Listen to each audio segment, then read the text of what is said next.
बोलिए गणेश जी महाराज की जय हो। बोलिए सिंदूरी वाला जी महाराज की जय हो। माघ महात्म्य तीसरा अध्याय। सीताराम हनुमान सीताराम हनुमान सीताराम हनुमान सीताराम हनुमान। बोलिए मोर मुकुटवंशी वाले की जय हो। मुनि वशिष्ठ कादलीप को मणि पर्वत के विस्तार का वर्णन। मणि पर्वत का विस्तार से वर्णन। राजा बोले, हे भगवान, सब सिद्धियों का निवास स्थल, अनेक आश्चर्यकारी बातें, ये पर्वत कितना ऊंचा और कितना लंबा चौड़ा है, सो कहिए। ऋषि बोले, यह पर्वत 36 योजन ऊंचा, इसकी चौड़ी 10 योजन चौड़ी है और जड़ भी 16 योजन चौड़ा है, जो हरि चंदन आम मंदार देवदारुण सरल तथा अर्जुन के वृक्षों से सुशोभितमान है। काल अगूर लवण के वृक्ष तथा लता ग्रह और कुंजों से शोभ्यमान है, जो सदा फल फूलों से परिपूर्ण रहता है। दुर्भिक्ष से पीड़ित भृगुजी इस सुंदर पर्वत की छटा को देखकर प्रसन्न चित्त हो वहीं रहकर केंदारों वन और उपवनों में बहुत दिन तक तप करते रहे। हे राजन, एक दिन उस पर्वत पर से विद्याधर स्त्री पुरुष का एक जोड़ा उतरकर भृगुजी ऋषि के आश्रम में आया। दुखी होने के कारण उन्होंने पास आकर मुनि को नमस्कार किया। इनको देखकर भृगुजी सुंदर शब्दों से बोले, हे विद्याधर, तुम दोनों क्यों दुखी हो? अपने दुख का कारण कहो। ऋषि जी के वचन सुनकर विद्याधर बोले, हे तपस्वियों में श्रेष्ठ, मेरे दुखों का कारण सुनिए। पुण्य के फल से मुझे स्वर्ग तो मिला और देव शरीर को प्राप्त हुआ, फिर भी किस पाप कर्म से मेरा मुख व्याघ्र जैसा हुआ। इस कारण मुझे शांति नहीं होती, अत्यंत व्याकुल रहता हूँ। यह मेरी पत्नी अति रूपवती है, मधुर वाणी बोलने वाली, कल्याणी, नाचने गान करने वाली, अत्यंत चतुर तथा सब लक्षणों से युक्त है।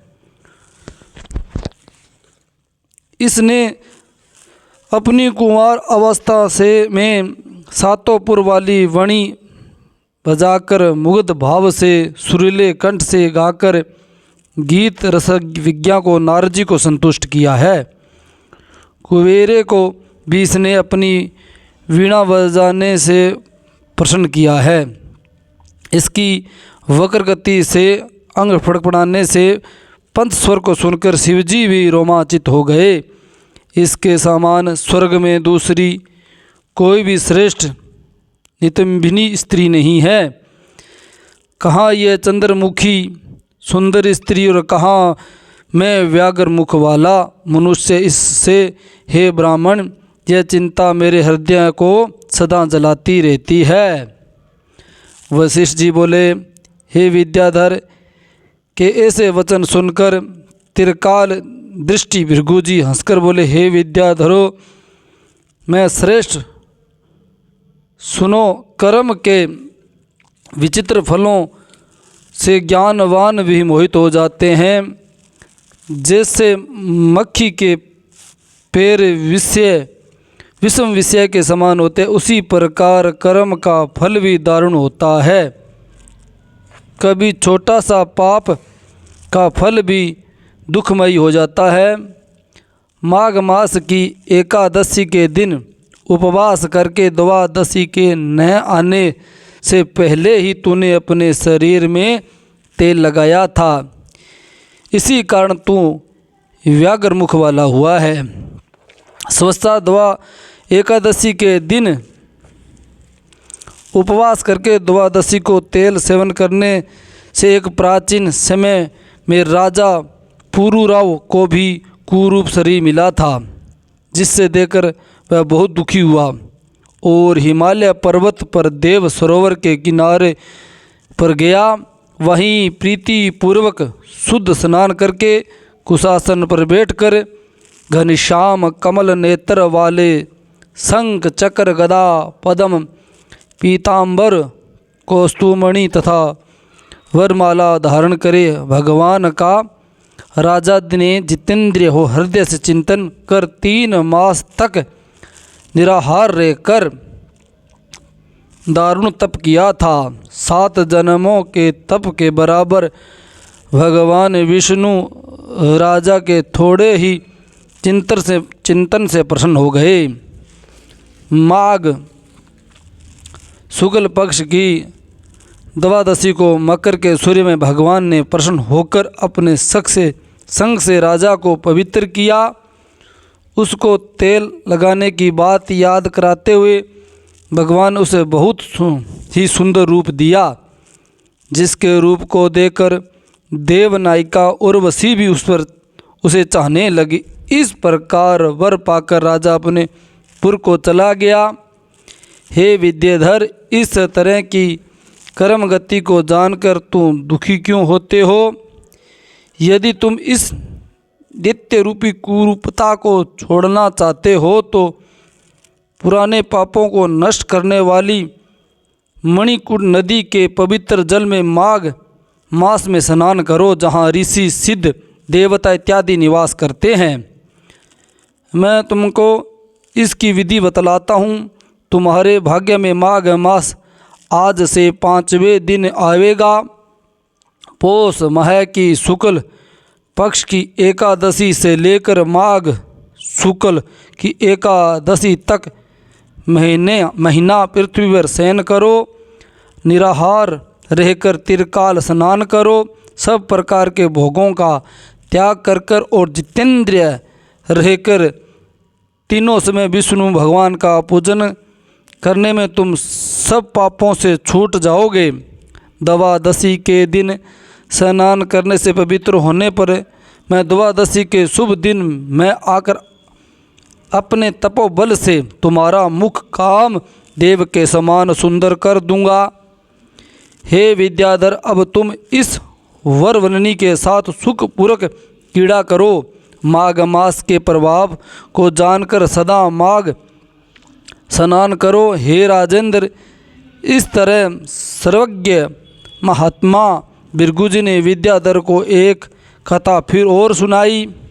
माघ स्नान में विपत्ति तथा पापों का क्षय होता है, जो सब यज्ञों से अधिक है और सब तरह से दान का फल देता है। हे विद्याधर, यज्ञ के योगों से तीव्र तप में मास अधिक गर्जता है।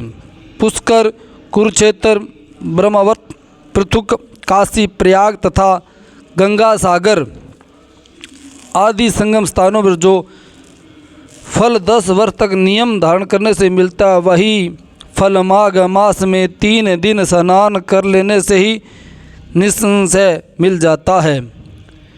जो चिरकाल तक स्वर्ग में रहना चाहे वे मकर के सूर्य में कहीं भी जल में स्नान करें। हे राजेंद्र, आयुष्मत, आरोग्य, संपत्ति, रूप, कल्याण, गुण प्राप्ति के इच्छुक व्यक्ति को पाप और दरिद्रता से डरने वाले मनुष्य को दरिद्रता, पाप और दुर्भाग्य रूपी कीचड़ को धोने के लिए माघ स्नान से बढ़कर और कोई उपाय नहीं है। माघ स्नान चाहे श्रद्धा अथवा अश्रद्धा से कैसे ही किया जावे, पूरा फल मिलता है। बिना कामना के या कामना से जहाँ कहीं भी घर के बाहर जल में माघ स्नान करने वाला इस लोक और परलोक में दुखी नहीं पाता। महीने के दोनों पक्षों में चंद्रमा के घटने और बढ़ने की तरह पाप नष्ट हो जाते हैं और पुण्य बढ़ते हैं और पाप घटते हैं। खाने में अनेकों प्रकार के रत्न पैदा होने की तरह पुत्र पौत्र तथा संपत्तियाँ बढ़ती है। जैसे कामधेनु समस्त कामनाओं और चिंतामणि सब चिंतित फलों को देता है, उसी प्रकार माघ स्नान सब मनोरथों को पूर्ण करता है। जैसे सतयुग में तप करने से तथा त्रेता में यज्ञ करने से जो पूर्ण फल प्राप्त होता था, वही फल द्वापर और कलयुग में माघ स्नान करने से प्राप्त हो जाता है। हे भूपते, सभी वर्गों तथा सभी आश्रमों को माघ स्नान धर्म की धारा अवश्य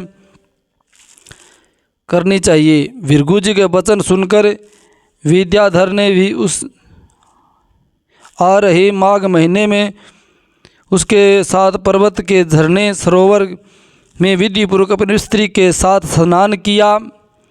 भृगु जी की कृपा से विद्याधर देवमुक्त हो गया। पत्नी सहित जब मणि पर्वत पर आनंद से रहने लगे, तब प्रसन्नचित होकर उस अनुग्रह करके भृगु जी विंध्याचल पर्वत पर आए और विद्याधर को मुख देव के समान सुंदर करके नियमों से छुटकारा पाकर विद्या पर्वत से उतर गए। अपने शिष्यों के साथ रेवा नदी के तट पर अपने आश्रम में आए। वह माघ महात्म्य संपूर्ण भुवनों का सार है। हे राजन द्विजवर, भृगुजी द्वारा विद्याधर को कहा गया इस महात्म्य को जो नित्य सुनता है, उसको देवता के समान संपूर्ण कामनाएं प्राप्त होती है। बोले विष्णु भगवान की जय हो। सीताराम हनुमान, सीताराम हनुमान, सीताराम हनुमान, सीताराम जय जय सिया राम।